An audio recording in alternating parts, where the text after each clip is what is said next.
xibaar yu wér te wóor ca tàng ba abonnez-vous pour ngeen di mën di jot suñuy vidéo. daleen ak jàmm seen chaîne bi di Buzz 221HD kii di Maimouna Bousso takku personnalité politique bu kenn dootu présenté ci réew mi di Sénégal yëkkati na ay kàddu daal di koy jëmale si lan moo war a daal di nekk taxawaayu patriote yi si luñ daal di teg loxo Azoura Fall ak Kairé 221 yi nga xam ne ay patriote lañ. si li ni mel kii di Maimouna Bousso ne lu leer ba am moom mooy que ne patriote yi ginnaaw bañ daan nekk ci opposition bi bokkoon na si lu sabab ñu doon xeex dëggantaan moom mooy nu yoon jengee woon ci réewu Sénégal ba fi président Macky Sall nekkee woon ci boppu réew mi. nee nag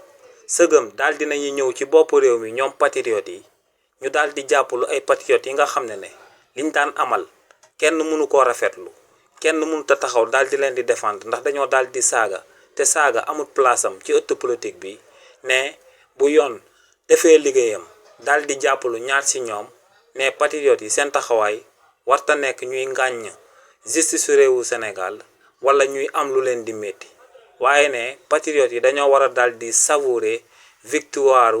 justice su réewu Sénégal si lum tàmbalee di taxawee ñaaxaanaay